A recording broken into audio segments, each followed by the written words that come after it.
In this video lecture, we are going to learn about assignment problem. The content of this lecture are introduction of this assignment problem, the linear programming model of an assignment problem, Hungarian method to solve an assignment problem, and how to deal with an unbalanced problem. And an assignment problem is a special type of linear programming problem. It is also known as a special type of transportation problem. In this one, the objective is to allocate job to a person in an efficient way. So efficiently means that either we have to minimize the time or the cost, or otherwise profit should be maximized. So what is the difference between a transportation assignment problem is that one of the differences, the number of agents and the task should be equal, and that type of assignment problem is known as the balanced one, otherwise it is known as the unbalanced one. And also the transportation methods cannot be used to solve the assignment problems because here there are maximum n number of allocations, while in a transportation problem there are m plus n minus 1 allocations, where m is number of rows, n is number of columns. So that's why for a transportation problem, the assignment problem gives a infeasible solution or degenerate solution. Now, in a linear programming model, we assume that every assignment problem is assumed to be in a matrix form, so person in the vertical form or jobs in the horizontal form, or vice versa. So asCij's are the cost of a work assigned to a person I get to the jth job.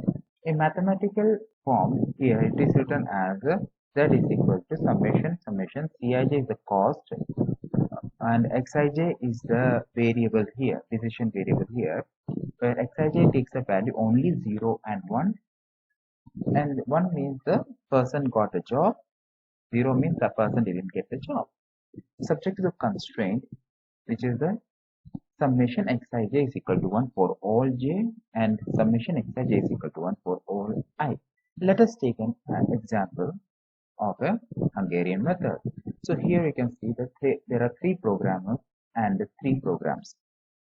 If programmer A takes about 120 minutes to do the program 1, programmer B takes about 100 minutes to do the program 1, while C takes about 80 minutes to do program 1.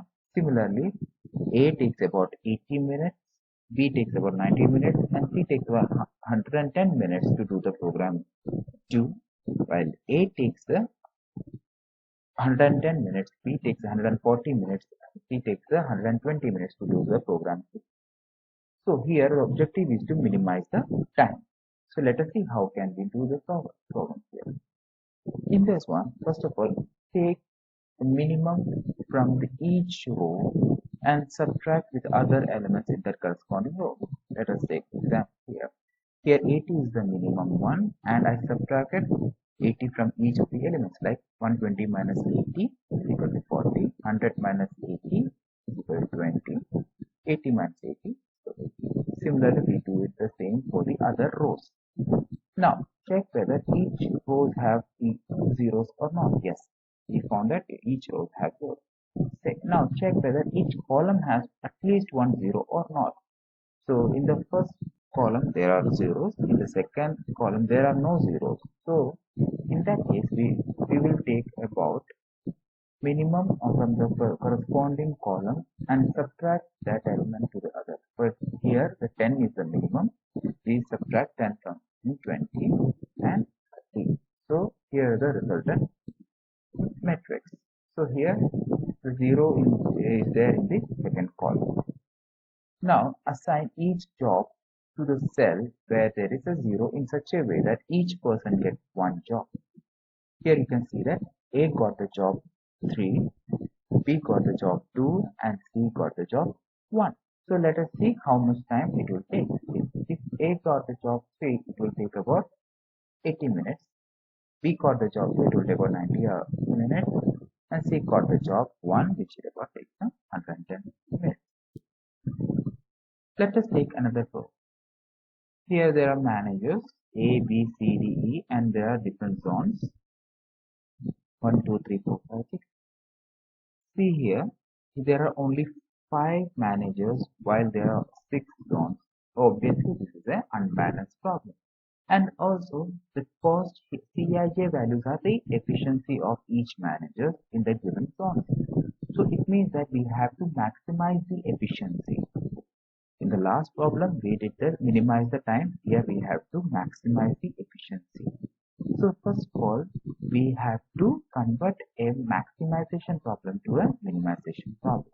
To do that, first of all, find the maximum cost in this given matrix. Here we will see that 96 is the maximum.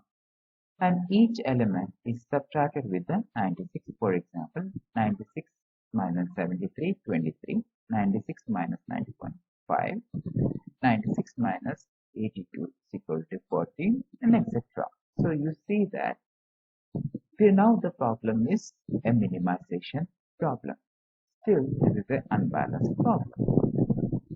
To make it into a balanced problem, we add a dummy row over here.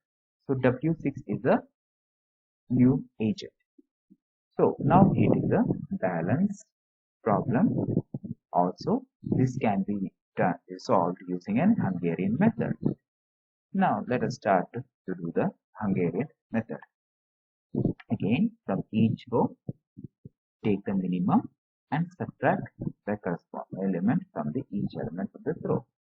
Similarly, in each row, we will find that these are the corresponding values. Now assign the job. You see that one of the person didn't get the job, that is C. C, not only one person, there are 3 other persons who didn't get the job, and there are 3 other jobs didn't get the person. So then what we have to do over here is that step 1, cover each zeros with a minimum number of lines. So you see that I have covered the rows and columns with a 3 different lines. Then among these uncovered regions, select a least value, that is here it is 1, and subtract 1 from the each elements. That is, we will get 1 minus 1 0, 3 minus 1 2, 3 minus 15, 4 minus 1 3, etc. and add 1 to the cell which is an intersection of these lines. So you see that 0 plus 1 is 1, 0 plus 1 is 1. And do the assignment again. And we see that C still didn't get the job, and D also same didn't get the job.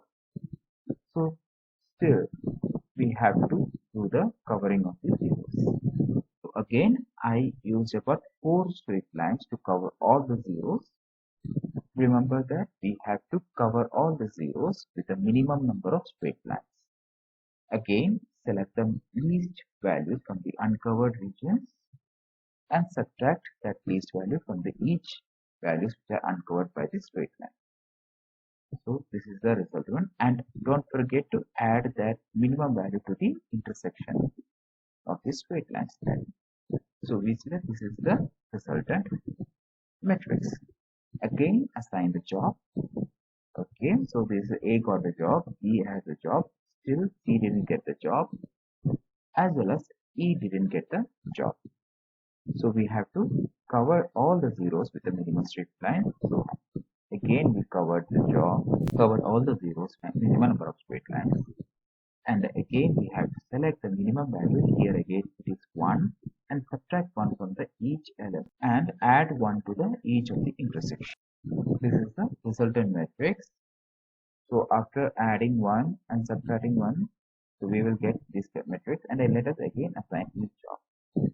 So A got the job 3, B got the job 2, C got the job 6, D got the job 1, and E got the job 4, and W6, the dummy one, got the job 5. So here each person got job and they are all satisfied, hence we have reached the optimal right now. So the total cost here is that we see that A got the job 3, which will cost about 87, B got the job 2, which cost the 85, C got the job 6, and which is D got the job 1, which costs about 93, and E got the job 4, which costs about 89. And while job 5 don't have any agents here, this has been optimally assigned. Now, if we have a problem like this, where there is no assignment, the person 2 cannot take the job A due to some reason, and person 3 is not able to take job B due to some reason. So in that cases, what we do is that we replace these kind of cells with infinity. Otherwise, we will replace these cells with a very large values. Then we continue with the Hungarian method, and we can find the optimal solution. That's all for today. Thank you.